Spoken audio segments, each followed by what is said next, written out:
Di antara nikmat yang sering kita nggak sadari itu adalah nikmat Allah menyelamatkan kita dari banyak kerugian. Kalau keuntungan kan kita tahu nih, karena wujud kan.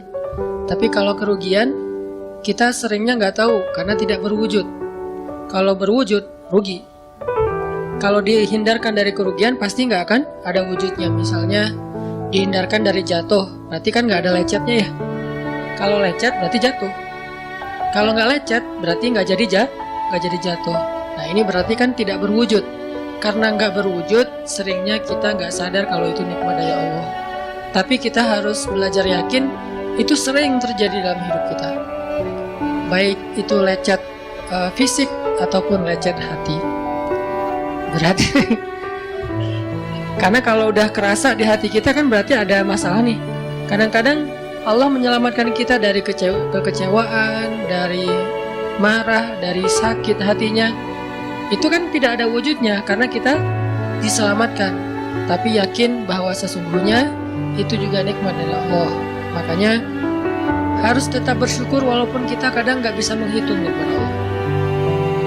Karena emang nggak mungkin menghitung nikmat Allah. Wa in ta'uddu ni'matallah, nggak mungkin kita bisa menghitung nikmat Allah. Gampangnya misalnya, coba aja, ada nggak kita yang bisa ngitung jumlah tetes air hujan ketika turun hujan? Itu baru satu nikmat ya, hujan doang nih. Bisa nggak ngitung berapa tetes air hujan yang jatuh ketika kita lagi musim hujan? Atau sekali hujan aja nih, setengah jam, berapa tetes? Nggak ada yang bisa ngitung. Itu aja nggak sanggup, apalagi nikmat-nikmat yang lebih besar. Nah, jadi tetap walaupun kita nggak sadar nikmat Allah apa, tapi kita pakainya bukan cuma dengan logika. Hidup saya kayaknya gini-gini aja, logikanya nih.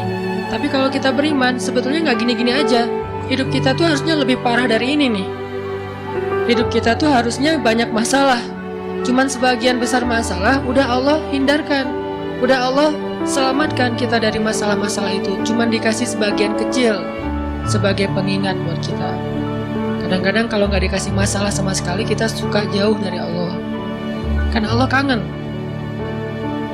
Di antara hadis kangennya Allah kepada kita tuh, Allah kalau kangen kepada hambanya, dikasih ujian. Hamba yang kayak gimana? Hamba yang kalau nggak dikasih ujian, nggak deket sama Allah. Sehingga kalau Allah kangen sama kita, yang nggak deket sama Allah nih, suka lupa sama Allah, Allah kasih kita ujian. Tapi ujian yang dikasih juga ujian yang insya Allah masih ketahan sama kita. Karena Allah gak mau ngasih kita ujian yang mencelakai kita. Kalau itu terjadi namanya bukan ujian, tapi namanya azab. Dan insya Allah orang beriman gak dapat itu. Yang dapat kayak gitu tuh kelasnya udah kelas Firaun, Haman, Korun, Namrud ya, Abu Jahal, Abu Lahab, itu kayak gitu tuh. Tapi kalau kelas orang muslim yang udah beriman cuman gak soleh-soleh amat, insya Allah yang dikasih bukan azab, yang dikasih adalah ujian. Kenapa? Allah kangen dengerin curhat kita di sepertiga malam. Allah kangen ngeliatin kita menangis dan manja kepada Allah. Allah kangen kita bangun tengah malam atau sepertiga malam berdoa kepada Allah. Allah kangen kita berdiri dan sujud dengan waktu yang lama. Kadang-kadang sujudnya setengah jam, saking lagi berserah diri kepada Allah. Allah kangen. Makanya dikasih ujian dikit. Tapi ujian yang dikasih ke kita tuh sedikit dibandingkan yang Allah hindarkan dari kita. Tapi mana buktinya dihindarkan? Kalau ada buktinya namanya nggak dihindarkan. Kalau sudah wujud namanya kena. Kalau nggak kena pasti nggak ada wujudnya. Terus gimana kita tahu? Kita mungkin nggak tahu, tapi kita bisa meyakininya, iman. Makanya yang dipakai bukan hanya logika, tapi juga iman. Karena Allah Subhanahu wa taala menyelamatkan kita siang dan malam. Kulla yaumin huwa fi sya'n. Itu ayatnya. Kulla yaumin huwa fi sya'n. Setiap hari Allah sibuk menyelamatkan kita. Salah satu tafsir dari kalimat fi sya'nin adalah Allah sibuk menyelamatkan kita. Setiap hari, kulla yaum, sibuk menyelamatkan fulan-fulan, sebanyak jumlah manusia, sebanyak itulah yang Allah selamatkan. Bukan cuma mukmin, bahkan orang kafir juga kadang Allah selamatkan. Cuman di dunia. Kalau di akhirat beda lagi ceritanya. Kalau di dunia, rahmat Allah semuanya dikasih, baik kepada mukmin ataupun kepada yang tidak mukmin. Dikasih rahmat Allah di dunia, tapi di akhirat hanya berlaku bagi orang-orang yang beriman. Kenapa orang yang tidak beriman kok dikasih rahmat Allah di dunia? Karena di sisi Allah dunia itu kecil, gak terlalu berharga, makanya dikasih semuanya. Akhirat itu berharga, makanya dikasih buat yang Allah sayangi, yang Allah pilih doang, yaitu orang yang beriman. Jadi jangan sampai kita berpikir Allah tuh kayaknya gak fair, kok orang gak beriman dikasih rahmat di dunia. Karena dunia itu gak terlalu berharga di sisi Allah. Seandainya dunia itu ada harganya walaupun sebelah sayap nyamuk, gitu kan hadisnya, gak akan Allah kasih itu dunia kecuali kepada orang beriman. Tapi berhubung lebih ringan daripada sebelah sayap nyamuk, dikasih kepada semuanya. Ibaratnya kalau kita ngasih kayak ngasih lagi jalan gitu ya, naik angkot misalnya, naik angkot terus sama istri nih naik angkot berdua, terus pas turun angkot harga angkotnya tuh misalnya 3.000, udahlah kasih aja 5.000. Karena 2.000 yang kita kasih, nggak mungkin istri kita komplain, kemarin aku minta nggak dikasih, nggak akan mungkin kan? Kenapa? Cuma 2.000. Tapi coba ngasih 100.000, beda tuh. Karena dia sesuatu yang ringan, maka tidak perlu komplain. 2.000 doang, saya juga dikasih lebih dari itu. Harusnya kita sadar bahwa dunia itu 2.000-an. Dunia itu cuma 2.000-an, nggak terlalu berharga lah. Walaupun tetap butuh, nggak berharga juga butuh. Sehingga ketika ada orang yang tidak beriman dikasih 2.000-an kayak gini, kita yang beriman jangan sirik. Mending saya nggak beriman kalau kayak gitu. Ternyata nggak beriman juga dapat tuh banyak. Nggak banyak, cuma 2.000-an. Nah kita mah dikasih lebih banyak dari itu, cuman yang dilihat 2.000-nya, bukan yang ratusan ribunya. Ini artinya teman-teman, yuk kita tetap belajar bersyukur kepada Allah. Walaupun kita nggak sadar nikmat Allah itu apa, kita nggak bisa ngitung dengan logika kita, lah tuh suha, nggak mungkin bisa dihitung dengan logika. Tapi kita masih punya logika iman, dan kita yakin kulla yaumin huwa fi sya'n. Setiap hari itu Allah ngasih nikmat buat kita. Setiap hari itu Allah menyelamatkan kita dari banyak masalah. Setiap hari, bukan pernah tuh dulu gua nyelamatin lo, enggak. Setiap hari diselamatin. Kita ada orang yang kadang-kadang nyelamatin kita dari satu musibah, itu kan berjasa dan kita kayak ngingat seumur hidup kan ya, dianggap kayak orang yang paling berjasa dalam hidup kita. Dulu hampir putus gara-gara dia nggak jadi putus gitu, nyambung lagi dalam bentuk yang halal misalkan ya. Berarti kan dia paling berjasa nih. Kalau nggak gara-gara dia nih udah putus tuh. Kalau nggak gara-gara dia udah cerai nih. Alhamdulillah gara-gara si fulan, gara-gara ustadz itu, gara-gara teman saya, gara-gara orang tua, kita yang tadinya hampir bercerai, gak jadi bercerai, kan dia berarti berjasa banget dalam hidup kita, menyelamatkan rumah tangga. Allah menyelamatkan kita dari yang kayak gitu-gituan tuh kulla yaum, setiap hari. Kalau yang belum menikah, setiap hari Allah menyelamatkan kita dari zina. Apalagi kita hidup di zaman fitnah, apalagi kita hidup di kota besar kayak di Bandung, yang fitnahnya mungkin lebih besar daripada di desa. Dengan mudah kita bisa terjerumus ke dalam dunia-dunia yang kayak gituan. Mudah banget. Tapi setiap hari diselamatin, besok diselamatin lagi, lusa diselamatin. Walaupun seringkali Allah pengen nyelamatin kita, kitanya aja yang kekeh gak mau diselamatin. Udah jatuh, Allah selamatkan dari apa? Dari makin terpuruk. Kadang-kadang kan jatuh ketiban tangga nih. Jatuh doang gak ketiban tangga. Allah selamatkan. Kalau nggak diselamatkan 100%, minimal diselamatkan sebagiannya, supaya kita nggak benar-benar hancur. Itu sering. Yang pernah merasakan masa-masa kelam di masa lalunya, harusnya kan ketika kita dulu kayak gitu, kita mungkin udah mati kali ya. Yang sering tawuran misalnya, yang sering tarung di jalan, alasannya alasan sepele gitu. Kayak kemarin saya pas ke Jakarta ada acara di daerah Bintaro tuh, lagi jalan, ada tawuran pelajar, pada bawa golok, bawa samurai, bawa celurit segala macam. Kita agak-agak kaget karena kita platnya plat D gitu kan. Agak bahaya nih di Jakarta soalnya. Langsung kita di mana nih plat D, masa mau ditutup pakai tangan, nggak mungkin kan ya, mobil. Akhirnya la haula aja. Coba bayangin, mungkin sebagian kita pernah ngalamin masa kayak gitu dan mungkin lebih parah. Yang kayak gitu-gitu mah udah jadi kayak sarapan lah, kalau nggak makan siang. Kayak gitu-gitu udah sering. Kenapa masih bisa selamat dan sekarang bisa duduk di masjid? Kalau bukan karena Allah menyelamatkan kita. Jadi kalau ada yang cerita ke saya tuh tentang pengalaman masa lalunya yang luar biasa kelam, saya tuh selalu bukan takjub ke dianya, takjub ke Allahnya. Bukan takjub karena dia bisa berhijrah, takjub karena Allah masih menyelamatkan dia dan menghijrahkan dia. Sehingga ketika dengar cerita kayak gitu, yang kita ucapkan adalah Masya Allah, Alhamdulillah. Bukan, wah hebat lo ya, dulu pernah bunuh orang, pernah ini, pernah semua dosa pernah gue lakuin dah. Itu gak perlu bangga, karena kalau dia gak diselamatin Allah, dulu udah celaka dengan dosa-dosa itu. Tapi karena Allah selamatkan, akhirnya dia diberi kesempatan. Bikin dosa dibiarin sama Allah, bikin dosa dibiarin, bukan dibiarin berbuat dosa, dibiarin supaya dia kembali kepada Allah, dikasih kesempatan. Dan itu gak sehari, bertahun-tahun kan kita kayak gitu. Masih aja Allah biarin, masih Allah kasih kesempatan. Ini artinya teman-teman, benar, kulla yaumin huwa fi sya'an. Setiap hari itu Allah selalu jagain kita. Setiap hari itu Allah selalu nyelamatin kita dari banyak masalah. Kalau yang udah nikah, mungkin di hari-hari pertama atau tahun-tahun pertama nih pengalaman pernikahan ya. Ya nggak apa-apa deh. Sedikit lah ya, saya mah nggak terlalu berpengalaman. Ada yang lebih berpengalaman dari saya lah ya. Ada sedikit pengalaman. Biasanya orang yang baru nikah ujiannya tuh 3 tahun pertama. Kalau dia bisa ngelewatin masa 3 tahun pertama, insya Allah agak lebih mudah ke depannya. 3 tahun pertama ini paling berat. Apalagi kalau dia nikahnya, alhamdulillah gak pacaran. Kalau pacaran kan ujiannya udah sebelum nikah udah banyak ujian ya. Pas sudah nikah ya udah selesai. Bukan udah selesai ujiannya, udah gak ada yang perlu udah hambar aja. Udah plain ya. Pernah gitu Ustaz? Enggak sih.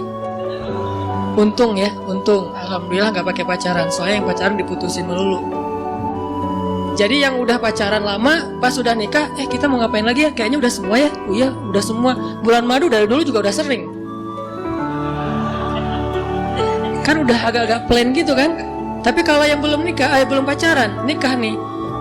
Jadi kayak bener-bener baru pacaran. Cuman ada konsekuensi lain yang mungkin ini jadi kayak semacam ujian lah, biar sabar. Masa-masa adaptasi, masa-masa saling mulai mengerti. Oh ternyata kamu tuh kayak gini dan segala macam. Apalagi kalau baru nikah langsung LDRan kan berat banget tuh. Nikah LDRan, pacaran LDRan aja berat. Bener gak sih? Nggak ngaku Pacaran LDRan aja berat, apalagi nikah LDRan. Kenapa? Pacaran itu kan masih banyak pantangan. Nikah kan udah masih banyak ibadahnya. Tapi nggak boleh ibadah, coba gimana? Nggak sengsara tuh, merana kan? Harusnya boleh tapi nggak boleh. Yang tadinya nggak boleh aja sengsara, apalagi udah boleh. Ini artinya setiap hari dalam tahun-tahun pertama pernikahan kita bisa aja mengatakan, udah deh, kamu talak, saya talak kamu. Apalagi laki-laki. Kalau nggak sabar dikit keluar kata-kata talak. Kalau udah keluar nggak bisa ditarik lagi tuh. Karena kalimat itu walaupun guyon tetap kena kan? Guyon aja kena, apalagi serius. Nggak usah, saya waktu itu lagi dikuasai amarah. Emang ada yang cerai dalam keadaan nyaman? Kita talak yuk, gitu. Nggak ada kan? Yang namanya cerai pasti marah tuh. Jadi nggak ada istilah gara-gara marah terus talaknya nggak berlaku. Nggak, maksud marah yang nggak berlaku talak itu kalau sampai hilang akal. Tapi rata-rata kita masih berakal sih walaupun marah juga. Karena ada orang yang marah tuh kemudian dia jadi kayak orang yang gila gitu gara-gara marahnya, itu hilang akal. Tapi kalau masih berakal, masih mukallaf, masih bisa berpikir, ya namanya cerai nggak ada yang nggak marah. Yang namanya cerai pasti marah. Say, apa? Aku talak kamu. Nggak ada. Udah talak manggilnya say. Udah gitu pakai emoticon yang love gitu. Tapi talak kan agak-agak klise ya. Nggak ada. Pasti emoticonnya tuh berderai-derai atau hatinya terbelah kan gitu kan ya. Lagi rame soalnya tuh yang kayak gitu-gitu. Ini artinya bahwa yang namanya talak nggak ada nyamannya. Pasti lagi marah dan tetap berlaku teman-teman. Kalau nggak Allah membimbing lisan kita, mungkin hari kedua udah talak. Kalau Allah nggak membimbing hati kita, mungkin bulan pertama udah talak. Berarti kulla yaumin huwa fi sya'an. Sebetulnya kalau dengan logika iman, harusnya kita yakin setiap hari itu Allah pasti nyelamatin kita setiap hari. Cuman karena udah diselamatin jadi nggak ketahuan. Kalau nggak diselamatin ketahuan. Mau jatuh di jalan nih, naik motor nih, mau keserempet harusnya jatuh, tapi nggak jadi keserempet, atau keserempet dikit nggak jatuh. Kan kita suka lupa kalau kayak gitu kan ya. Kalau udah jatuh baru ingat, kan saya tadi udah baca Bismillah, kenapa masih jatuh? Gitu kan? Tapi kalau nggak jatuh, kita lupa bahwa ternyata perjalanan kita itu dilindungi oleh Allah, sehingga kalau udah sampai bilang Alhamdulillah. Jadi banyak yang kita nggak bisa ngitung karena memang tidak terjadi. Kenapa nggak terjadi? Allah yang menyelamatkan kita. Kulla yaumin huwa fi sya'n. Sehingga tetap walaupun mungkin kita nggak ngerasain, bilang aja Alhamdulillah, Alhamdulillah setiap hari aja gitu. Karena nggak ada ruginya juga kita ngomongin Alhamdulillah. Satu-satunya kata atau nama yang nggak rugi disebut cuma nama Allah. Dan satu-satunya nama yang rugi kalau disebut nama mantan. Itu nggak enak banget nyebutnya.